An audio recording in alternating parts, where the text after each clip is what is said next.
What is your typical daily schedule like? Okay, first of all, I usually make breakfast for my husband before he goes to work What time would that be at about? Just curious. 5 a.m. 5, 5 a.m. Yeah, So late. yeah, 5 a.m. It's pretty And early. then yeah, it's pretty early. And then I do my devotionals. I have to read the Bible every morning, and it just gives me a sense of purpose. And then Mhm. go on a walk, get some fresh air, and then I can start my day. This morning I had to do a lot of laundry because, well, I just did it Saturday, so I had to do more this morning. And then I usually ride my bike uptown. One of my youngest daughter calls me every morning, so I we do our chat and I check in on my mother.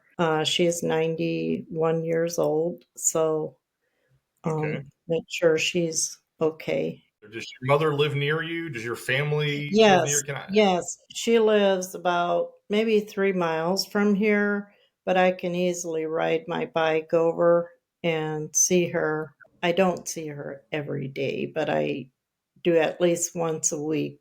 I have six sisters, and we always kind of make sure she's doing okay. And she is. She's pretty spry. She can get around like most 70-year-olds. So I feel blessed to That's have great. that. Can I ask how many children you have? Do they live around you, or are they in other communities? Do you guys get together often? Yeah, I have three children. I have a daughter living in Missouri, and a younger daughter lives about 5 miles from here. And then our son is Mhm. in Middlebury. My youngest daughter is the only one that's Amish. The other two were never in, well, yeah, my oldest daughter was a part of the Amish community, but then she met her husband, and yeah, they're doing good. We like to go down and see him. And my son lives about 7 miles from me, so he checks in all the time. My husband is a cancer patient, so Okay. they're very supportive of us. So yeah, that's helps a lot. So I cut you off earlier. I didn't mean to, but I just was curious about the family. You said Yeah. I think after going to town, you come back and start work on the magazine. On the magazine, yeah. Most of my days are spent out there answering phone calls, and we also have three shows that we do this year. So Hmm. there's people wanting to sign up for the shows, Craft order the shows. Is that magazines. correct? Right, yeah, craft shows. We have one in Shipshewana, one in Ohio, and one in Tennessee, Chattanooga. And that's a gathering of crafters that you put together. And Yeah. so you're in the office where I'm talking to you right now No, when you're I'm working on actually the magazine. in my one bedroom. It's the only place I can get internet in the house. So so I I'm see. in I the see. Okay, so guest you're bedroom. okay. Gotcha. But if you're when you're working on the magazine, you would be in the office I next, would be I in guess, the next door. office. I just discovered Okay. that I don't have a speaker on my desktop, so that's why I'm doing it on the MacBook. And can I ask, just on a maybe tangent, how long has it?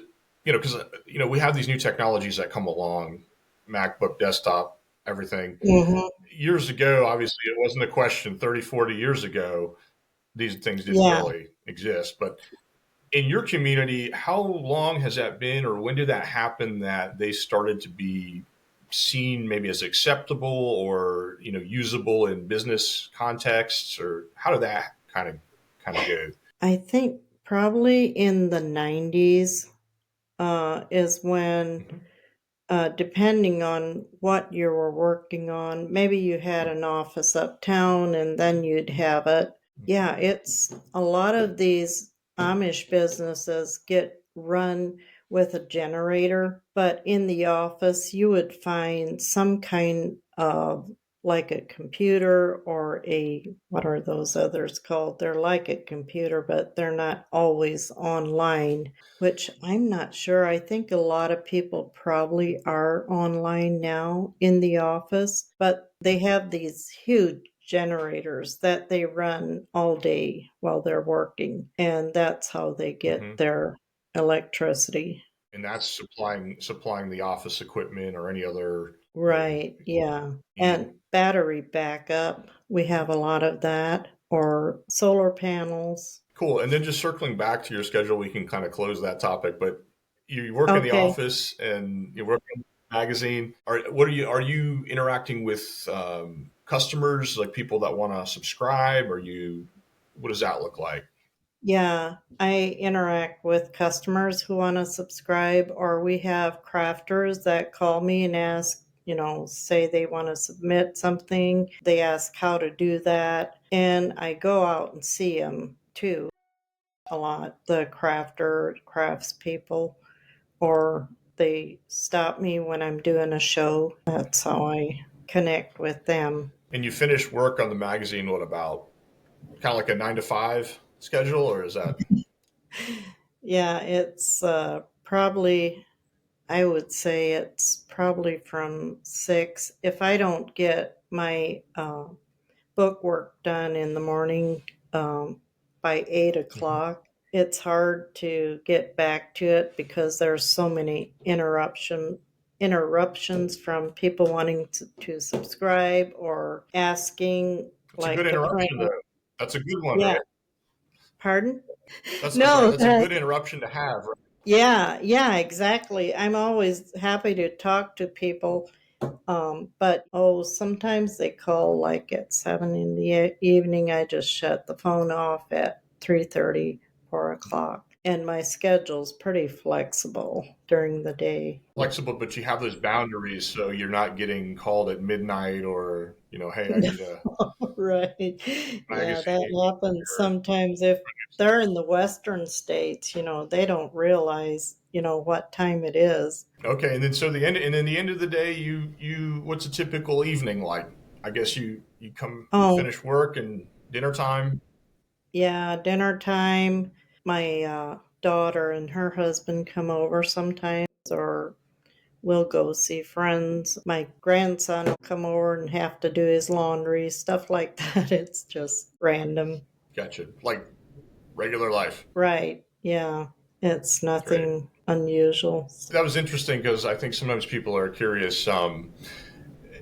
I think one maybe misconception sometimes people have is that all Amish people are farmers and they're on like a 4 a.m. milk the cow schedule. And I don't know if you came from that back. Did you come from a farming background by any chance? Yes, we did, but there's not too many farmers right around Shipshewana because the land Hmm. became so expensive. So people would sell, sections of land. And the main type of work in this area is actually the RV industry, which is where my RV. husband and my son and most of the family works. But the RVs this year they've been slower, so I don't think a lot of people didn't work 5 days. But I think it's good that we have that um, slower time and then it speeds up because people use their mind trying to find new things to do. So you have a lot of new businesses popping up, creative minds, doing new things. And that's how some of those make their living. I think the Topeka area has a lot more farmers, and Hmm. Middlebury probably does, but yeah, around here it's not that many. But Not we many used there. to milk a Gotcha. lot of cows. So you know that life, you know that schedule, you know Yeah, I that do. period. And milking the cows by hand, that's not done anymore in this area, anyways. So So, you don't miss that, Marlene. actually, I did miss it You because did. it was a good way to wake up and it was a slower pace than what we have Hmm. now.